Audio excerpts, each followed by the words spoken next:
पद पंकज बंदना पद पंकज बंदना सिमरो अंगद दोख निकंदना दोख निकंदना अमरदास गोर हृदय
श्री गुरु ग्रंथ साहिब महाराज जी की पावन पवित्र हजूरी अंदर सुभाएमान सतसंगी जनों, आप जी संध्या वेले के दीवाना अंदर जो श्री गुरु रामदास महाराज जी के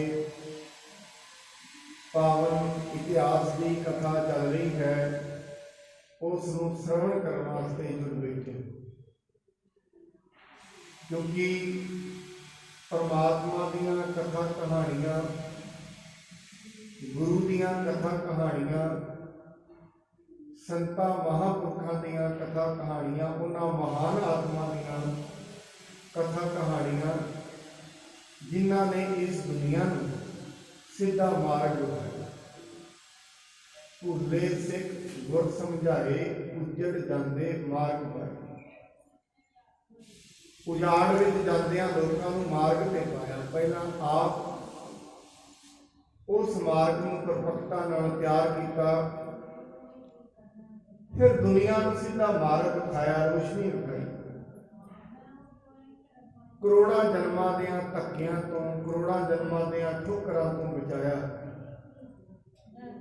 सीधा मार्ग दिखाया। बंदगी करो, नाम जपो, रब की बंदगी करो, भरम भुलेखे वहमां चों कढ के सिर्फ ते सिर्फ एक परमात्मा की गल, उस दी गल करनी सिखाई जिसने सिर्फ इस दुनिया को बनाया ही नहीं, जिहड़ा इस दुनिया की पालना भी करता है, हमेशा दाता है, जिन्हों महाराज जी ने तुम दाते ठाकुर प्रतिपालक नायक खसम हमारे, निमक निमक तुम ही प्रतिपालो, हम बारिक तुमरे तारे। जिन्हों ने यह दसिया वो परमात्मा, हे मनुख तेनों चिंता करने की लोड़ नहीं है, क्योंकि दुनिया के उत्ते एक ठाकुर परमात्मा है जिहड़ा दुनिया की प्रतिपालना करता है। प्रतिपालक, कितना सोहना नाम किसी ने परमात्मा को दिता है, प्रतिपालक। भाव वो पालना करने वाला है। ਜਦੋਂ ਅਸੀਂ ਪਰਮੇਸ਼ਰ ਨੂੰ ਪ੍ਰਤਪਾਲਕ ਕਹਿ ਦਿੰਦੇ ਹਾਂ, ਫਿਰ ਉਸ ਦਿਨ ਮਨੁੱਖ ਨੂੰ ਆਪਣੇ ਪਰਿਵਾਰ ਦੀ ਚਿੰਤਾ ਕਰਨੀ ਬੰਦ ਕਰ ਦੇਣੀ ਚਾਹੀਦੀ। ਜੇ ਪਰਮਾਤਮਾ ਸਾਹਮਣੇ ਦਿਖ ਗਿਆ, ਫਿਰ ਮਨੁੱਖ ਦੀਆਂ ਚਿੰਤਾਵਾਂ ਉਸੇ ਦਿਨ ਖਤਮ ਹੋ ਜਾਣਗੀਆਂ। ਉਸ ਨੂੰ ਪਤਾ ਹੈ ਕਰਨ ਵਾਲਾ ਕੋਈ ਹੋਰ ਹੈ। ਜਦੋਂ ਤੱਕ ਨਹੀਂ ਪਤਾ ਲੱਗਿਆ, ਉਦੋਂ ਤੱਕ ਮਨੁੱਖ ਮੁੱਖ ਤੋਂ ਤੇ ਉਹਨੂੰ ਪ੍ਰਤਪਾਲਕ ਕਹਿ ਦਿੰਦਾ ਹੈ, ਮੁੱਖ ਤੋਂ ਤੇ ਉਹਨੂੰ ਠਾਕੁਰ ਕਹਿ ਦਿੰਦਾ ਹੈ, ਪਰ ਅਸਲ 'ਚ ਮਾਨਸਿਕ ਤੌਰ ਤੇ ਮਨੁੱਖ ਆਪਣੇ ਆਪ ਨੂੰ ਕੁਝ ਸਮਝੀ ਬੈਠੇ। ਇਹਨੂੰ ਬਾਬਾ ਫਰੀਦ ਸਾਹਿਬ ਕਹਿੰਦੇ ਨੇ, ਜਿਨ ਮਨ ਹੋਰ ਮੁਖ ਹੋਰ ਸੇ ਕਾਂਡੇ ਕੱਚਿਆ। ਹਜੇ ਤੇ ਉਹ ਕੱਚੇ ਨੇ ਜਿਹੜੇ ਚਿੰਤਾਵਾਂ ਕਰਦੇ। ਕਿਉਂ? ਉਹਨਾਂ ਨੂੰ ਪਰਮੇਸ਼ਰ ਬਾਰੇ ਪਤਾ ਨਹੀਂ ਹੈ, ਉਹ ਵਿਗਿਆ ਨਹੀਂ ਹੈ, ਉਹਦੀ ਸਮਝ ਨਹੀਂ ਆਈ। ਜੇ ਜਦੋਂ ਸਾਹਮਣੇ ਵਿਖ ਗਿਆ, ਫਿਰ ਚਿੰਤਾਵਾਂ ਖਤਮ ਹੋ ਜਾਣਗੀਆਂ, पता लग जाएगा, सोझी हो जाएगी, ज्ञान हो जाएगा। ताई के महाराज कितने प्रेम लगे, तुम दाते हे परमात्मा, तू दाता है। जे वो दाता है दुनिया को देने वाला, फिर लोगों को चिंता मुक्त हो जाना चाहिए। दाता देगा, सारे को देगा, किसी नाल ओहदा वैर विरोध भी नहीं है। ऐसा दाता है जिहड़ा निरभव है। गुरु नानक साहब जी कहते हैं, वो ऐसा दाता है ਜਿਹੜਾ ਨਿਰਵੈਰ ਹੈ, ਵੈਰ ਹੀ ਨਹੀਂ। ਇਹ ਨਹੀਂ ਵੇਖ ਰਿਹਾ ਕਿ ਪੜ੍ਹਿਆ ਲਿਖਿਆ, ਇਹਨੂੰ ਮੈਂ ਰੋਟੀ ਜ਼ਿਆਦਾ ਦੇ। ਪੜ੍ਹਿਆ ਆਪੇ ਓਮੀਆਂ ਵਿਚਾਰ ਅੱਗੇ ਹੁੰਦਾ। ਅਸਲ ਵਿੱਚ ਭਾਵੇਂ ਪੜ੍ਹਿਆ ਲਿਖਿਆ ਹੈ, ਭਾਵੇਂ ਅਨਪੜ੍ਹ ਹੈ, ਪਰਮਾਤਮਾ ਦੀ ਦਰਗਾਹ ਵਿੱਚ, ਇਹ ਧਰਮ ਦੇ ਰਾਜ ਵਿੱਚ ਸਿਰਫ ਤੇ ਸਿਰਫ ਅਮਲਾਂ ਦੀ ਗੱਲ ਹੁੰਦੀ ਹੈ। ਨਾ ਪੜ੍ਹਾਈ ਲਿਖਾਈ ਦੁਨੀਆ ਦੇ ਕਿੰਨੀ ਕੀਤੀ ਹੈ, ਕਿਤੇ ਨਹੀਂ ਵੇਖੀ। ਜਦੋਂ ਉਹ ਸਾਹਮਣੇ ਵਿਖ ਗਿਆ, ਜਿਸ ਦਿਨ ਉਸ ਦਾ ਪਤਾ ਲੱਗ ਗਿਆ, ਅੱਖਾਂ ਖੁੱਲ ਜਾਂਦੀਆਂ, ਡਰ ਖਤਮ ਹੋ ਜਾਂਦਾ। ਉਸ ਡਰ ਉਦੋਂ ਤੋਂ ਹੀ ਨਹੀਂ ਜਦੋਂ ਤੋਂ ਉਹ ਵਿਖਿਆ ਨਹੀਂ। ਇੱਕ ਵਾਰੀ ਇੱਕ ਮਨੁੱਖ ਮਸਜਿਦ ਦੇ ਵਿੱਚ ਖੜਾ ਜ਼ੋਰ ਲਾ ਕੇ ਕਹੀ ਜਾਂਦਾ ਹੈ, ਪਰਮਾਤਮਾ ਆਪਣਾ ਦਵਾਰ ਖੋਲੋ, ਆਪਣੇ ਦਰਸ਼ਨ ਦਿਓ। ਕਦੋਂ ਦੀਵਾਰ ਖੋਲੋਗੇ? ਕਦੋਂ ਤੇਰੇ ਦਰਸ਼ਨ ਹੋਣਗੇ? ਇੱਕ ਰਾਬੀਆ ਨਾਂ ਦੀ ਭਗਤਨੀ ਹੋਈ, ਉਹ ਵੀ ਕੋਲੋਂ ਲੰਘ ਰਹੀ ਸੀ। ਉਹ ਹੈਰਾਨ ਹੋਈ, ਇਹ ਕੀ ਗੱਲ ਕਹਿ ਰਹੇ? ਪਰਮਾਤਮਾ ਆਪਣੇ ਦਵਾਰ ਖੋਲੋ, ਦਰਸ਼ਨ ਦਿਓ। ਉਹ ਕਹਿੰਦੀ ਨਹੀਂ, ਪਰਮਾਤਮਾ ਨੂੰ ਮਤ ਕਹਿ ਦਵਾਰ ਖੋਲੋ, ਤੂੰ ਆਪਣੀਆਂ ਅੱਖਾਂ ਖੋਲ, ਉਹਨੇ ਤੇ ਦਵਾਰ ਖੋਲੇ। ਉਹਨੂੰ ਇਹ ਕਹਿਣ ਦੀ ਲੋੜ ਨਹੀਂ ਹੈ, ਤੂੰ ਦਵਾਰ ਖੋਲ, ਉਹਦੇ ਤੇ ਖੁੱਲੇ ਨੇ ਦਰਵਾਜ਼ੇ। हे मनुख, तू अपनी अखा खोल। इन गुरु तेग बहादुर महाराज कहते, जाग देखो रे मना, जाग दे, तू मोह की नीच तो उठ। तू मोह की नीच तो उठना कर, रब ते जागिया होया है। उन्हें द्वार कदे नहीं बंद किए, उहदे खुले हुए ने। जिस दिन उस दे द्वार बंद हो गए, सारी दुनिया बंद हो जाएगी, कुछ भी नहीं रहना दुनिया पे। इस करके महाराज ना गुरबाणी में एक बड़ा वधिया शब्द कहते हैं, जिंदगी विच अंधे उन्होंने नहीं कहना चाहिए जिन्होंने बाहरी तौर पर पदार्थ नहीं दिखते। महाराज कहते हैं, असल दे विच अंधे ते ओ ने जिन्होंने रब नहीं दिखता। ओ ने अंधे ए ना आखियां, जिन मुख लोयण नाही, अंधे से नानका खसम हो कुत्ते जाए। वो असल दे विच आत्मिक तौर पर उन्होंने अंधे कहा जा सकता है जिन्होंने परमात्मा नहीं। और परमात्मा को देखने वास्ते इन्होंने अखा की लड़ भी नहीं, इन्होंने अखा नालों विकता भी नहीं। अखी बाजू विकना, इन्होंने अखा नालों नहीं विकता। सुरत है, यही चेतना है। जिमें जिमें ये जी चेतना जी साढ़े अंदर सत्या है, अज परिवार के जुड़ी हुई है, मोह में जुड़ी हुई है। जे किसी शब्द जाप के नाल कदे उसकी याद में जदों ये जागेगी, यही शक्ति, इस शक्ति ने परमात्मा का मिलाप करा देना। शक्ति तो यही है। यही अज इधर नूं लगी हुई है, यही उधर नूं लग जाएगी, होर तो कुछ भी नहीं है। बाकी तो अगे विद्वानों ने अपन गल्लां बनाईयां ने। इस करके महाराज बाणी जी ने ये मन मेरिया तू सदा रहो, हे मना मेरिया शरीर ने रब नाल नहीं रहना, तू रब नाल रह।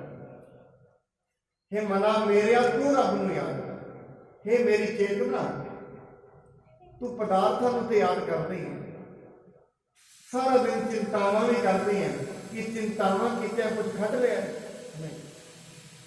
चिंता करन दे नाल कुछ ठीक ते नहीं हुंदा, अपना शरीर जरूर खराब हो जाए। अज डॉक्टर भी कहते चिंता करन दे नाल कुछ बदलेगा नहीं, कुछ खराब जरूर हो जाएगा, अपना आप ही खराब हो जाएगा। हाँ एक गल है, जिन्नी देर चिंता करनी है इन्नी देर उसका चिंतन कर लिया जाए, सब कुछ ठीक हो जाएगा। जिन्नी देर चिंता करनी है इन्नी देर उन्हें जप लिया जाए, इन्नी देर में वाहिगुरु का नाम ले लिया जाए, उन्हें याद कर लिया जाए, कुछ ठीक हो जाएगा। चिंता करने के नाल ठीक कुछ नहीं होना।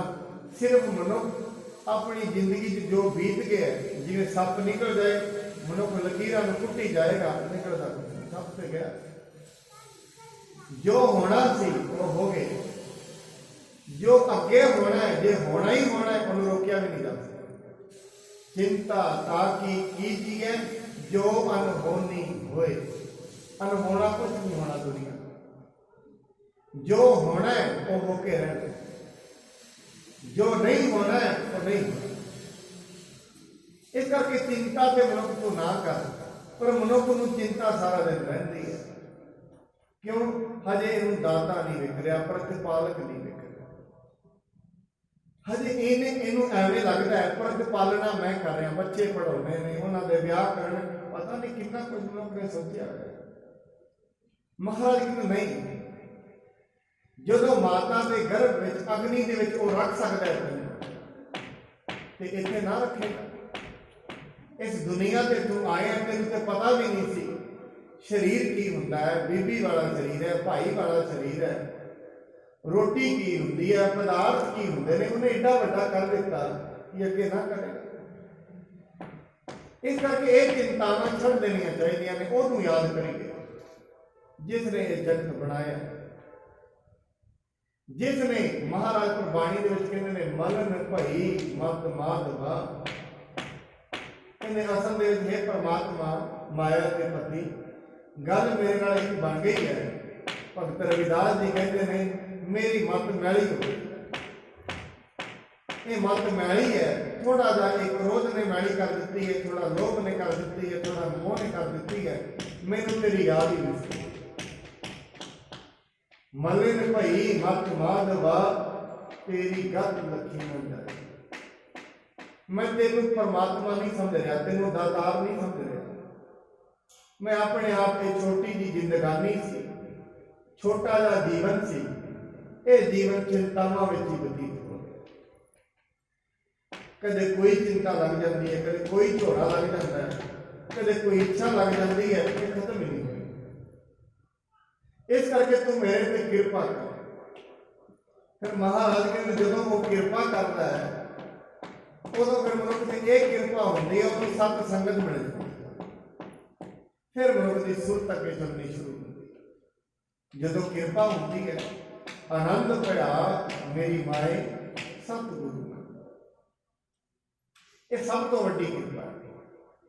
इस समय दे विच, जिस समय दे विच बाणी दे महाराज कहते हैं शर्म धर्म तो छप होए कूड़ फिरै प्रधान मिला, जिथे चारे बने झूठ का बोलबाला होवे, इस समय में सत संगत में बैठना, उस वाहिगुरू की गल करनी, वो परमात्मा की गल करनी, एक ओंकार की गल करनी, ये बहुत बड़ी सुगुरताई है। बड़े बड़े भाग ते बड़े बड़े कर्मां की निशानी है जो लोग सत संगत में बैठता है। आओ जो गुरु साहब महाराज जी का पावन इतिहास की कथा चल रही है, नाल उन्होंने भी श्रवण करिए। आरंभ करने तो पहला गुरु जी वालों बख्शे हुए पावन गुरु मंत्र सारे पाइए। सतनाम श्री वाहिगुरु साहिब जी, सतनाम ਸ੍ਰੀ ਵਾਹਿਗੁਰੂ ਸਾਹਿਬ ਜੀ। ਸਭ ਵਿਦ ਕਾਰਜ ਸਰੈ ਹਮਾਰੋ, ਦਰਸ਼ਨ ਮੰਗਲ ਰੂਪ ਤੁਮਾਰੋ। ਸ਼੍ਰੀ ਗੁਰੂ ਰਾਮਦਾਸ ਮਹਾਰਾਜ ਜੀ ਦੇ ਅਸਲ ਦੇ ਵਿੱਚ ਤਾਇਆ ਜੀ ਦੇ ਜਿਹੜੇ ਲੜਕੇ ਉਹਨਾਂ ਦੇ ਕੋਲ ਆਏ ਨੇ ਭਾਈ ਸੰਹਾਰੀ ਜੀ। ਨਾਲ ਦੀ ਨਾਲ ਗੁਰੂ ਸਾਹਿਬ ਜੀ ਮਹਾਰਾਜ ਕਹਿੰਦੇ ਨੇ, ਕਹਿੰਦੇ ਅਸਲ ਦੇ ਵਿੱਚ ਕਹਿੰਦੇ ਮਹਾਰਾਜ ਮੈਂ ਤੁਹਾਡੇ ਕੋਲ ਆਇਆ ਹੀ ਤਾਂ ਹਾਂ, ਅਗਰ ਤੁਸੀਂ ਮੇਰੇ ਨਾਲ ਚੱਲਦੇ ਹੋ, ਤੁਹਾਡੇ ਚੱਲਣ ਦੇ ਨਾਲ ਮੇਰਾ ਕਾਰਜ ਵਿਆਹ ਦਾ ਕਾਰਜ ਵਾਸਤੇ ਤੁਹਾਨੂੰ ਸੱਦਣ ਆਇਆ, ਵਿਆਹ ਦਾ ਕਾਰਜ ਸਫਲ ਹੋ ਜਾਏਗਾ। ਹੋਏ ਨਾ ਬਿਗਨ ਬਨੋ ਰਖਵਾਰੋ, ਮਮ ਸੁਤ ਨਿਜ ਸੁਤ ਸਮ ਨਿਰਧਾਰੋ। ਇਸ ਕਰਕੇ ਕਹਿੰਦੇ ਨੇ ਇਹ ਮਹਾਰਾਜ ਮੇਰੇ ਪੁੱਤਰ ਨੂੰ ਆਪਣੇ ਪੁੱਤਰ ਵਰਗਾ ਸਮਝੋ, ਆਪਣਾ ਹੀ ਪੁੱਤਰ ਸਮਝੋ ਤੇ ਉਸ ਦੇ ਵਿਆਹ ਵਿੱਚ ਚੱਲਣਾ ਜ਼ਰੂਰ ਕਰੋ। ਸੁਨੇ ਭਰਾਤ ਕੇ ਬਾਪ ਕਿਰਪਾਲਾ, ਭਰੇ ਸਨੇਹ ਅਛੇ ਵਿਸਾਲਾ। ਜਦੋਂ ਮਹਾਰਾਜ ਜੀ ਨੇ ਆਪਣੇ ਭਰਾ ਦੇ ਸਨੇਹ ਭਰੇ ਬਚਨ ਸੁਣੇ, ਸੱਚੇ ਪਾਤਸ਼ਾਹ ਆਨੰਦ ਦੇ ਨਾਲ ਭਰ ਗਏ ਹਨ। ਤੇ ਸਨਮਾਨ ਰਾਖਵੇ ਹਿਤਾ, ਮ੍ਰਿਤੁਲ ਕਹਿਓ ਸੋਢੀ ਕੁਲ ਕੀਤਾ। ਮਹਾਰਾਜ ਜੀ ਨੇ ਸੋਚਿਆ, ਇਹਨੇ ਪਿਆਰ ਦੇ ਨਾਲ ਬੇਨਤੀ ਕਰਦੇ ਨੇ, ਉਹਨਾਂ ਦਾ ਸਨਮਾਨ ਰੱਖਣ ਵਾਸਤੇ, ਉਹਨਾਂ ਦਾ ਪਿਆਰ ਰੱਖਣ ਵਾਸਤੇ ਗੁਰੂ ਸਾਹਿਬ ਜੀ ਨੇ ਬੜੇ ਮਿੱਠੇ ਬਚਨ ਬੋਲੇ ਹਨ। ਜਥਾ ਜੋਗ ਤੁਮ ਭਾਖਤ ਭਰਾਤਾ, ਕਉ ਸੁਨੋ ਹਮਰੋ ਬਿਰਤਾਂਤਾ। ਕਹਿੰਦੇ ਮਹਾਰਾਜ ਜੀ ਨੇ, ਭਰਾ ਜੀ ਤੁਸੀਂ ਜਿਵੇਂ ਕਹਿ ਰਹੇ ਹੋ ਉਵੇਂ ਮੈਂ ਤੁਹਾਨੂੰ ਕਹਿਣਾ ਚਾਹੁੰਦਾ, ਇੱਕ ਵਾਰੀ ਮੇਰੇ ਵੱਲੋਂ ਵੀ ਤੁਸੀਂ ਸ਼ਰਵਣ ਕਰਨਾ ਕਰੋ।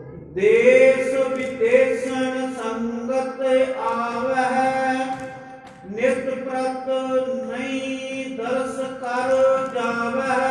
ਕਹਿੰਦੇ ਨੇ ਦਿਨ ਪ੍ਰਤ ਦਿਨ ਨਵੀਂ ਸੰਗਤ ਆਉਂਦੀ ਹੈ, ਰੋਜ਼ ਦਰਬਾਰ ਲੱਗਦਾ ਹੈ, ਸੰਗਤ ਆਉਂਦੀ ਹੈ, ਨਵੀਂ ਸੰਗਤ ਰੋਜ਼ ਹੀ ਦਰਸ਼ਨ ਕਰਕੇ ਜਾਂਦੀ ਹੈ। ਗੁਰ ਸਿੱਖਿਅਨ ਕੋ ਹੋਏ ਅਪਮਾਨਾ, ਇਤਨਾ ਮੋਹ ਮਹਿ ਸਖਤ ਮਹਾਨਾ। ਕਹਿੰਦੇ ਉਹ ਦਰਸ਼ਨਾਂ ਲਈ ਆਉਂਦੇ ਨੇ ਤੇ ਮੇਰੇ ਵਿੱਚ ਮਹਾਰਾਜ ਦੇਖੋ ਫਿਰ ਨਿਮਾਣਾਪਨ ਕਹਿੰਦੇ ਨੇ, ਮੇਰੇ ਵਿੱਚ ਇਹਨਾਂ ਦੀ ਸ਼ਕਤੀ ਨਹੀਂ ਹੈ ਉਹ ਆਉਣ ਤੇ ਮੈਂ ਉਹਨਾਂ ਨੂੰ ਮਿਲਾਂ। ਆਪ ਗੁਰੂ ਨੇ ਫਿਰ ਵੀ ਗੁਰਸਿੱਖਾਂ ਨੂੰ ਬੜਾ ਪ੍ਰੇਮ ਮਹਾਰਾਜ ਦਿੰਦੇ ਨੇ, ਕਿਉਂਕਿ ਸਾਧ ਸੰਗਤ ਜਿਹੜੇ ਬੰਦਗੀ ਦੇ ਵਿੱਚ ਪਹੁੰਚ ਜਾਂਦੇ ਨੇ, ਜਿਹੜੇ ਬੰਦਗੀ ਕਰਦੇ ਨੇ ਉਹ ਵੈਸੇ ਹੀ ਬਹੁਤ ਮਹਾਨ ਹੁੰਦੇ ਨੇ। ਬੰਦਗੀ ਕਰਨ ਵਾਲਿਆਂ ਦੇ ਵਚਨ ਸੱਚ ਹੋਣੇ ਸ਼ੁਰੂ ਹੋ ਜਾਂਦੇ, ਉਹ ਵੱਖਰੀ ਗੱਲ ਹੈ। ਉਹ ਵਚਨ ਛੇਤੀ ਕੀਤਿਆਂ ਕਿਸੇ ਨੂੰ ਕਹਿੰਦੇ ਹੀ ਨਹੀਂ, ਕਿਉਂਕਿ ਬੰਦਗੀ ਆਪਣੇ ਆਪ ਦੇ ਵਿੱਚ ਇੱਕ ਸ਼ਕਤੀ ਹੈ।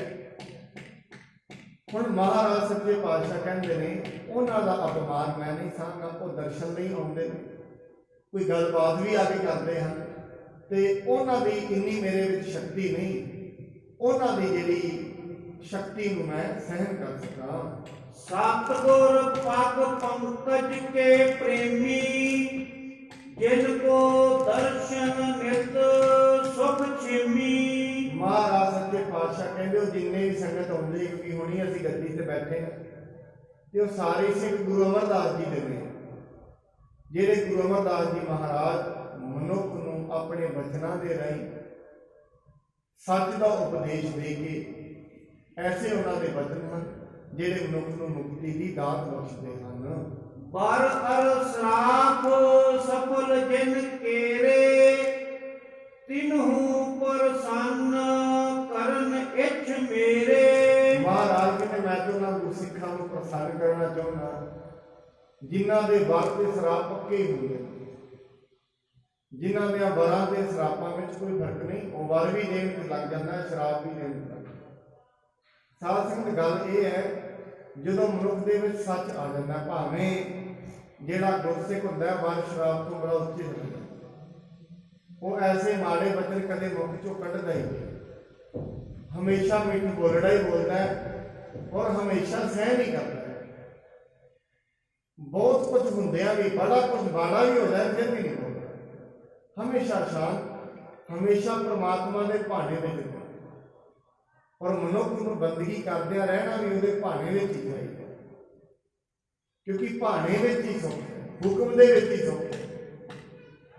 जिवें वो कर रहे हैं परमात्मा उवें ठीक कर रहे हैं। गुरसिख का यह भाना होंदा वो भावें अपने वणज व्यापार से बैठा है, भावें किते नौकरी करता है, कुछ भी काम करता है, पर परमार्थ ये गल कहता है जदों भी मनुख जिहड़ा मर्जी काम सिर्फ कर्म करे अपना सचेत हो और अपने कर्म दे विच अधर्म ना लगे, कर्म सचेत होकर करे।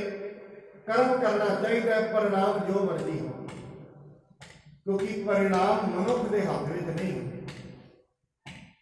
दुनिया में मनुख कर्म कर सकता है, वैसे कर्म भी करते हैं कहे हे परमात्मा तू ही करा दे। कर्म मनुख कर सकता है, परिणाम उसके हाथ में, उन्हें किवें करना है वो ओहदी मर्जी है। इस दुनिया के मनुख कर्म करे और कर्म भी धर्म के अनुसार करे। कदे भी धर्म तो उल्ट कोई भी कर्म मनुख नूं नहीं करना चाहिए। भल्यन कुल भूखन के दास, तिन ऐतो कब होए ना निराश। सच्चे पातशाह महाराज ने भल्लियां दी कुल दे सिरमौर गुरु अमरदास जी, और असीं ये चाहुंदे हां कोई भी सिख उन्होंने गुरता गद्दी ते इत्थे बिठाया, कोई भी इत्थों निराश होके ना जावे। गए सौंप गुर संगत सारी, गमन है अब अनबनी विचारी। महाराज कहते वो मैनू सारी संगत सौंप गए, जे असीं हुण इत्थों जाइए तो अनबनी होएगी, क्योंकि संगत आएगी तो कि गुरु जी नाम लेंगे तो अनबनी फैलेगी। ऐसा नहीं, संगत आएगी, गुरु साहब का यह फर्ज है, कहते मैं फर्ज समझदा कोई भी आए उसनूं उपदेश देना। हमेशा जिहड़े संत महापुरुष होंदे ने एक ही उन्हां दी जिंदगी का उपदेश हुंदा है, और वो ना जन्म विच हुंदे ने ना मरण विच हुंदे।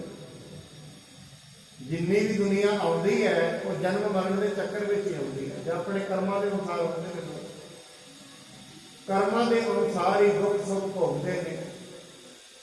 पिछे कोई कर्म कमाए हुण उन्हां दा सुख मिल रहा है, जिवें जिवें सुख मिलता है परमेश्वर भुल जाता है, जदों वो भुलता है फिर दुख बन जाता है, फिर दुख में याद आता है फिर सुख बन जाता है, फिर सुख के भुल जाता है फिर दुख बन जाता है। ये जिहड़ा प्रसंग है टुटदा ही नहीं, लगातार एवं चलता रहता है, कभी सुख आ जाते हैं कभी दुख आ जाते हैं, उवें वासनावां चलदियां रहंदियां ने। जिवें जिवें वासनावां चलदियां रहणगीआं बार बार जन्म मरण चलदा रहता है। ये प्रसंग टुटदा ही नहीं, ये उस दिन ही टुटेगा जदों मनुख बंदगी विच लगेगा। उस तो पहला ये जिहड़ी लड़ी चल रही है वासनावां की, ये नहीं टुटती है। पीर हजारों नर की रहे, सबको खर्च कहाँ निर्भय। महाराज जी कहते हैं एक होर भी गल है, हजारों लोगों की संगत आती है ते उन्हां सारियां दा खर्च असीं भी जावांगे फिर संगत भी नाल ही जाएगी, उत्थे बहुत ज्यादा ही खर्चा हो जाएगा। जब बरात पहुंचे कह जाए, संगत मेल होए समुदाय। जे उत्थे जाके तुसीं कहंदे हो नाल बरात ते जाना है, जे असीं उत्थे जावांगे जांदे जांदे बड़ी वड्डी भीड़ हो जाएगी, बहुत लोग इकट्ठे हो जाएंगे, बहुत बड़ा इकट्ठ हो जाएगा। किम समती सब करह संभारी, इत यादक लेहो हेत विचारी। महाराज कहते इस करके सारी गल भाई संभाली विचार लो।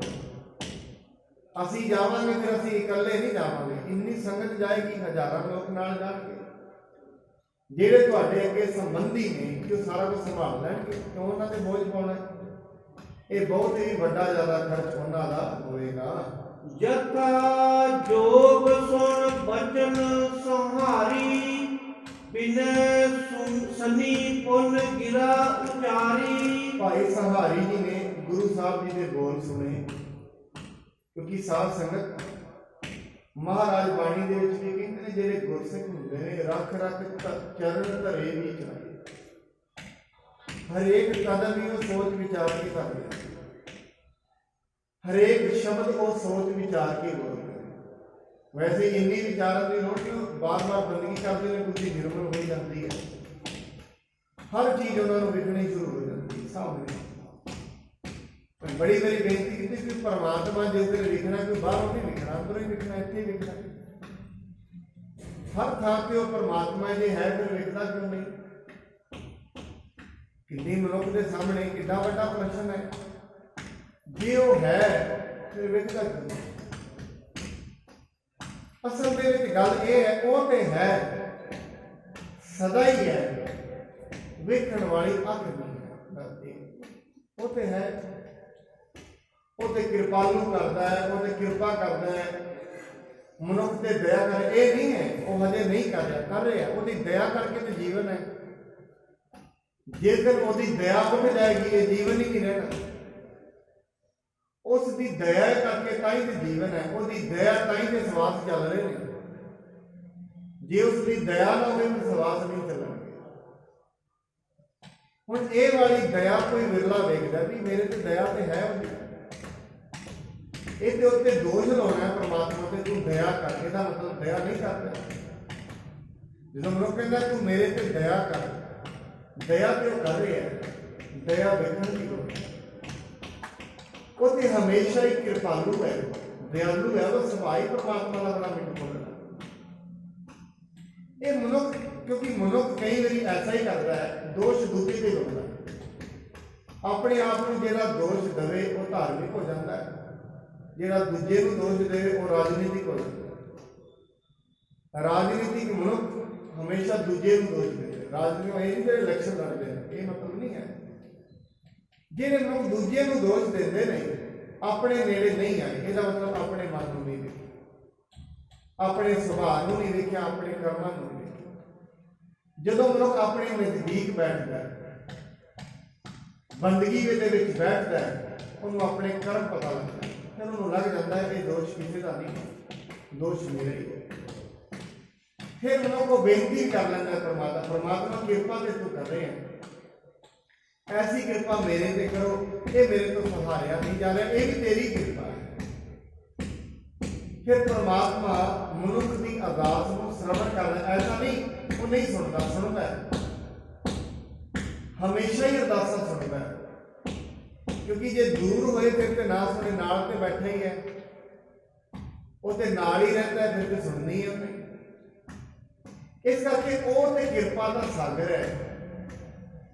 ਜਿਵੇਂ ਇਵੇਂ ਸਮਝ ਲਿਆ ਜਾਏ ਸੂਰਜ ਤੇ ਸਾਰਿਆਂ ਨੂੰ ਰੋਸ਼ਨੀ ਦੇ ਰਿਹਾ ਹੈ, ਕੋਈ ਮਨੁੱਖ ਆਪਣੇ ਮੂੰਹ ਨੂੰ ਢੱਕ ਕੇ ਬੈਠਾ ਹੋਏ ਤੇ ਰੋਸ਼ਨੀ ਨਹੀਂ ਮਿਲੇਗੀ।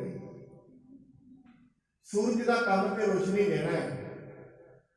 ਇਸ ਕਰਕੇ ਜਿਹੜੇ ਮਨੁੱਖ ਉਹ ਤੋਂ ਰੋਸ਼ਨੀ ਨਹੀਂ ਲੈ ਰਹੇ ਉਹਨੂੰ ਵੇਖਣਾ ਚਾਹੀਦਾ, ਉਹਨਾਂ ਕੁਛ ਨਾ ਕੁਛ ਅੱਗੇ ਲਾਇਆ ਹੋਇਆ, ਆਪਣੇ ਮਨ ਦੇ ਦੁਆਰੇ ਖੋਲ੍ਹਣੇ ਪੈਂਦੇ ਨੇ। ਜਿਵੇਂ ਜਿਵੇਂ ਮਨ ਚੇਤਨਾ ਮਨੁੱਖ ਦੀ ਹੌਲੀ ਹੌਲੀ ਸਿੱਧੀ ਹੁੰਦੀ ਹੈ, ਉਸ ਨੂੰ ਪਰਮਾਤਮਾ ਹਰ ਥਾਂ ਤੇ ਵਿਆਪਕ ਵਿਖ ਜਾਂਦਾ ਹੈ।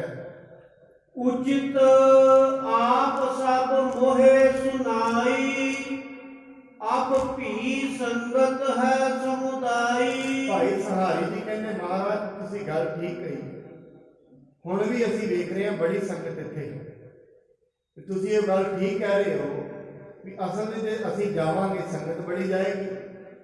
ਇਹ ਤੁਹਾਡੀ ਗੱਲ ਮੈਨੂੰ